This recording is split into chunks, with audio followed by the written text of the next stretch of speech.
Hi friends, আজকে আমি বানাচ্ছি বাঙালিদের অত্যন্ত প্রিয় ভেজ ডাল রেসিপি। ভেজ ডাল বানানোর জন্য প্রথমে আমি নিয়ে নেব এখানে মুগ ডাল। আমি মুগ ডালটাকে ভালো করে ধুয়ে নিয়েছি এবং জলটাকে ঝরিয়ে নিয়েছি। এবার আমি একটা প্রেশার কুকার নিয়ে নেব এবং প্রেশার কুকারের মধ্যে আমি অল্প পরিমাণ একটু জল নিয়ে নিয়েছি। তার মধ্যে আমি মুগ ডালটাকে দিয়ে নেব এবং বাকি যে পরিমাণ জল আমাদের দরকার, অতিরিক্ত যেন না হয়, সেই জলটা আমরা দিয়ে নেব। মুগ ডাল সেদ্ধ করার সময় আমি এখানে হলুদ দিয়ে দিলাম পরিমাণ মতো, আর একটু নুন দিয়ে দিচ্ছি। আমি এখানে রক সল্ট ব্যবহার করেছি। এবার আমি প্রেশার কুকারের ঢাকনাটা বন্ধ করে দিলাম এবং মোটামুটি 4-5টা সিটি আমি দিয়ে নেব। আমি এখানে ভেজ ডালের জন্য গাজর নিয়ে নিয়েছি, গাজরটাকে আমি এইভাবে কেটে নিয়েছি। আর এখানে আমি বিনসও নিয়ে নিয়েছি, বিনসটাকে আমি এভাবে কেটে নিয়েছি। আমি একটা ননস্টিক কড়াই নিয়ে নিয়েছি, এর মধ্যে আমি পরিমাণ মতো সর্ষের তেল দিয়ে দিচ্ছি। তেলটা গরম হলে আমি এখানে গোটা জিরে দিচ্ছি এবং তার সাথে দিচ্ছি শুকনো লঙ্কা। আর আমি এখানে দিয়ে দেবো একটু দারচিনি, 2টো তেজপাতা।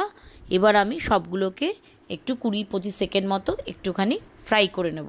তারপর আমি এর মধ্যে গাজর কুচি আর বিনস কুচিগুলোকে দিয়ে দেব এবং ভালো করে কিন্তু এটাকে ভাজা ভাজা করে নিতে হবে প্রথমে। আর আমি ভাজার সময় একটুখানি লবণও ব্যবহার করে নিচ্ছি। লবণ ব্যবহার করলে কিন্তু ভাজাটা খুব তাড়াতাড়ি হয়ে যায়, তাই আপনারা অল্প একটু লবণ অবশ্যই ব্যবহার করে নেবেন। এবার আমি এর মধ্যে একটুখানি টমেটো কুচি দিয়ে দিচ্ছি আর সবগুলোকে আবার ভেজে নিচ্ছি। আমি এখানে একটু আদা বেটে নিয়েছি, যেটা আমি ডালে ব্যবহার করব। এবার আমি এর মধ্যে একটুখানি আদাটা দিয়ে দিলাম, এটাকে ফ্রাই করে নিলাম। এবার দেখুন ডালটা কিন্তু মোটামুটি ভালোই সেদ্ধ হয়ে গেছে। এবার কিন্তু আমি ডালটাকে কড়াইয়ের মধ্যে ভেজিটেবলসগুলোর সাথে কিন্তু মিশিয়ে নেব। ডালটা পুরোপুরি দেওয়ার পর পরিমাণ মতো জল দিয়ে দিয়েছি। এবার কিন্তু ডালটাকে ভালো করে ফুটতে দিতে হবে ভেজিসগুলোর সাথে। এবার আমি এখানে কাঁচা লঙ্কা নিয়ে নিলাম, আপনারা আপনাদের ঝাল অনুযায়ী কাঁচা লঙ্কা ব্যবহার করবেন। আমি এখানে একটুখানি চিনি দিলাম।